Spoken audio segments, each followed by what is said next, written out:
So, isang mapagpalang araw sa ating lahat. Ako sa sarili ng Espalo, mating ilalahad ko ang ating para sa Bible Devotion na pinamagatang ang mga major at minor doctrines. So, ang ating concept is major and minor doctrines, meaning to say in our faith. Major doctrines are those foundational truths that fundamental shape our understanding of God's salvation and how we live. They impact the core of our beliefs and guide our moral and spiritual decisions.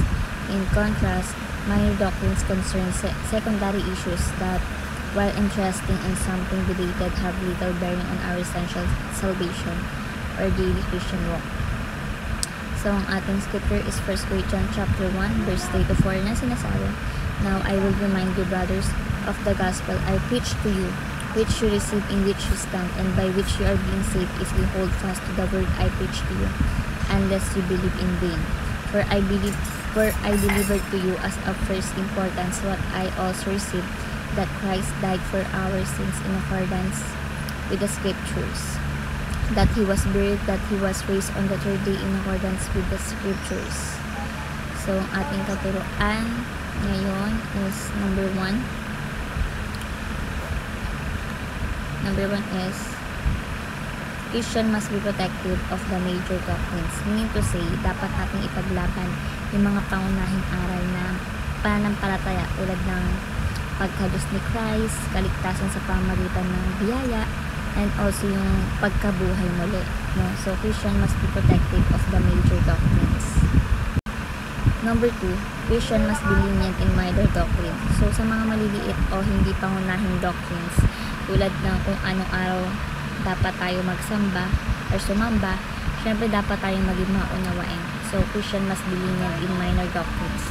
And lastly is Christian must be loving and respectful at all times without compromising the major doctrines. So, kahit may hindi tayo pagkakasunduan, dapat pa rin tayong magmahalan at magpakita ng respeto, lalo na sa ating mga kapwa mananampalataya. So, Christian must be loving and respectful at all times without compromising the major doctrines. So, bilang application po is number 1, prioritize studying major doctrines over minor. So, bigyan pansin natin ang pag-aaral ng mga aral na pinakamahalaga sa ating kaligtasan at pananampalataya. So, tayo as a student or Christians, mag-set tayo ng time sa pag-aaral ng doctrines tungkol sa Trinity, salvation, and also Bible. No? Kaysa sa debate kung may numbering ba dapat ang worship, like that. So, prioritize studying major doctrines over minor. Number 2, embrace unity by accepting our minor difference. So, sinasabi ko dito na tanggapin natin yung mga maliliit na pagkakaiba ng bawat isa. Basta pare-pareho tayong naniniwala kay Jesus Christ. Diba? Kung igalang mo kung anong ibang Kristiyano ay hindi kumakain ng certain food o na ibang practice, basta hindi iyon against sa Bible. So, embrace unity by accepting our minor difference. And lastly is discuss our differences lovingly and respectfully. Ngayon to say, makipag-usap tayo ng may kababaang loob kapag hindi tayo pagkakaintindihan sa paniniwala. Sa halip na may pagtalo ka sa social media, kausapin mo ng maayos at may kabutihang puso. Magpag-ipag-usap mo doon sa taong yan. So, discuss our differences lovingly and respectfully. So, ayun namin ang aking daily devotion na yung magkaroon kayo. May sure sa iba siya ma-apply sa ating buhay. Thank you sa pakikinig. God bless po sa ating lahat.